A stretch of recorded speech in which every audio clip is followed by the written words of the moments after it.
Selamat pagi, kembali lagi dengan saya Yasinta di acara dari kita Aspirasi Bangsa.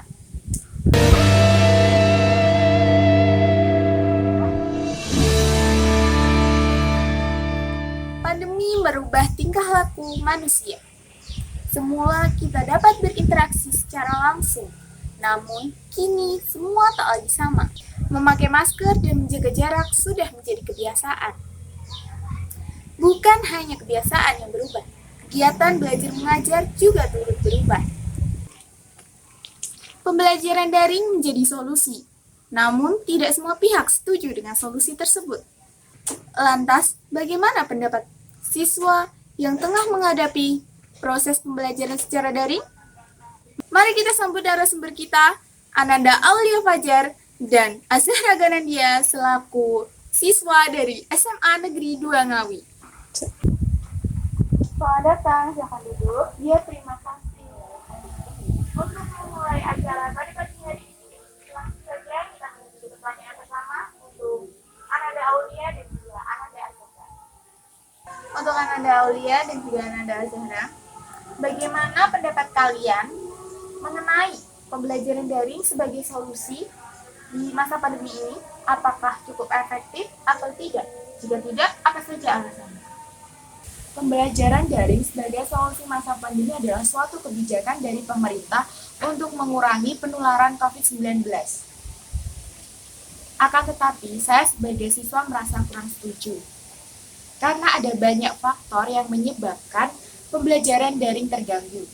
Seperti diketahui, pembelajaran daring menggunakan gadget atau laptop sebagai penghubung antara siswa dan guru. Dibutuhkan jaringan internet yang stabil dan kuota yang memadai. Akan tetapi, jaringan internet sering tidak stabil ketika proses pembelajaran berlangsung. Sehingga, siswa terganggu bahkan ketinggalan materi pembelajaran. Selain itu, ada beberapa mata pelajaran yang membutuhkan kegiatan praktikum, seperti biologi, kimia, dan fisika. Dan kegiatan tersebut dibutuhkan untuk dilaksanakan di sekolah.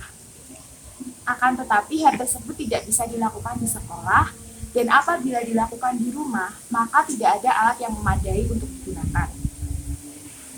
Sehingga dengan adanya pembelajaran daring, sebagian materi pembelajaran kurang dipahami dan dimengerti oleh siswa.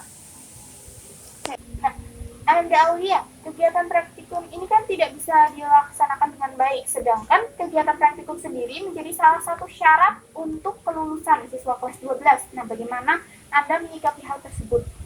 Biasanya Bapak Ibu Guru menginfokan terlebih dahulu materi apa saja yang diujikan. Lalu setelah dapat info tentang materi yang diujikan, kita sebagai siswa biasanya mencari referensi dan belajar dari YouTube ataupun dari situs-situs pendidikan. Oh, jadi seperti itu ya Ananda Aulia. Nah, sekarang untuk Ananda Azhara, bagaimana pendapat Anda tentang pertanyaan pertama saya tadi? Saya sangat menghargai solusi dari pemerintah dalam bentuk pembelajaran daring, namun tak semuanya berdampak positif. Seperti pembelajaran daring ini, kita dituntut untuk memahami apa yang disampaikan oleh guru, karena tak semua guru mudah berinteraksi dengan siswa.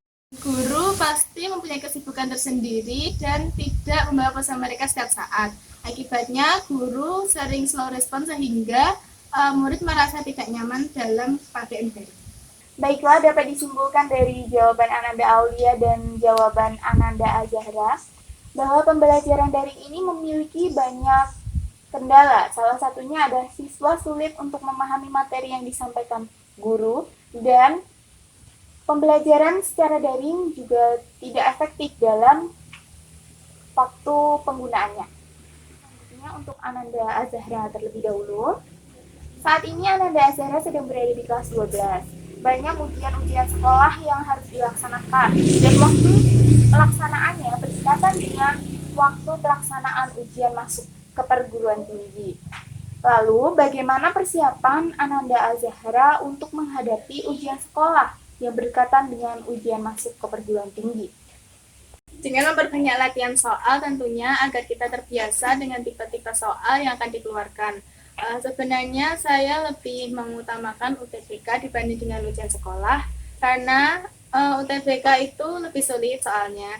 Juga UTBK itu menentukan apakah kita bisa keterima di universitas dan prodi apa yang kita inginkan. Lalu bagaimana dengan pendapat Ananda Aulia? Apakah setuju dengan pendapat Ananda Azhara dan apakah ada tambahan? Saya sependapat dengan Azhara, tapi kita harus bisa memaksimalkan keduanya antara ujian sekolah dengan ujian masuk ke perguruan tinggi. Hal tersebut bisa dilakukan dengan membagi waktu antara belajar untuk ujian sekolah dan ujian masuk perguruan tinggi. Pada saat proses belajar, kita sering mengalami bosan ataupun malas. Hal tersebut seharusnya dihindari dengan menanamkan motivasi pada diri sendiri untuk terus belajar dan berlatih mengerjakan soal. Kita harus tetap optimis dan berdoa agar dilancarkan ketika proses berlangsung. Jadi seperti itu teman-teman di rumah, kalian semua dapat mencontoh apa yang telah disampaikan Ananda, Azhara, dan Ananda Aulia. Kita harus tetap belajar dan terus berlatih. Dan jangan lupa untuk berdoa.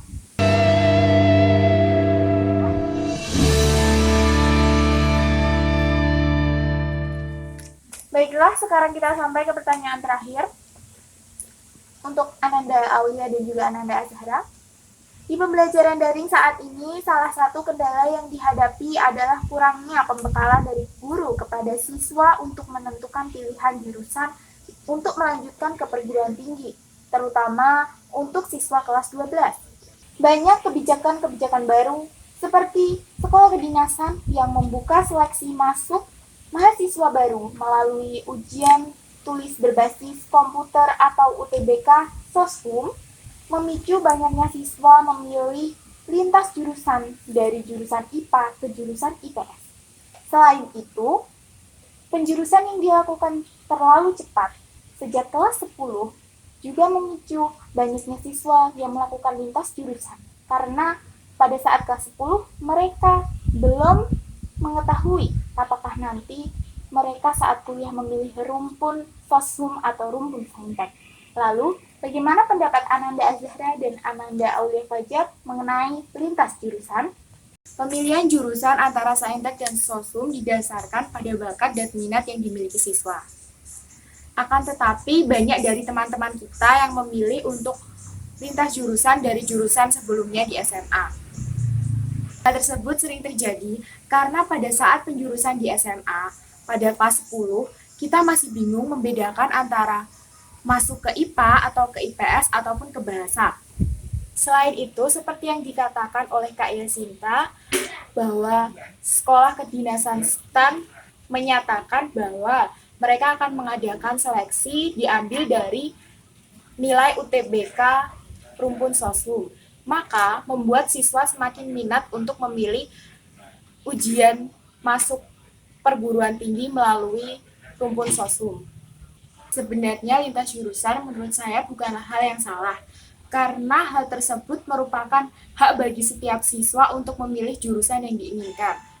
Alangkah lebih baiknya kita memilih jurusan sesuai dengan apa yang telah kita pelajari selama 2,5 tahun ini, agar nantinya materi yang telah kita pelajari selama ini tidak sia-sia. Lalu bagaimana dengan pendapat Ananda Azhara? Apakah setuju dengan pendapat Ananda Aulia? Saya setuju dengan pendapat dari Aulia Fajar, karena itu adalah hak untuk memilih fakultas atau jurusan yang mereka inginkan. Namun jika siswa tersebut memilih lintas jurusan, resikonya yang pertama adalah mereka harus memulai materi dari awal dan tentunya harus memiliki niat dan tekad yang kuat. Yang kedua, bagi siswa yang mengikuti SNMPTN tidak disarankan untuk lintas jurusan karena sebagian universitas tidak menerima siswa yang memilih lintas jurusan. Jadi, kesimpulan yang dapat kita ambil adalah lintas jurusan sebenarnya tidak masalah. Akan tetapi, resiko yang dihadapi cukup besar, sehingga tidak disarankan. Namun, semua sesuai dengan minat yang dimiliki oleh siswa untuk menentukan jurusan yang mereka pilih. Saya, Yasinta, pamit undur diri. Terima kasih dan sampai jumpa.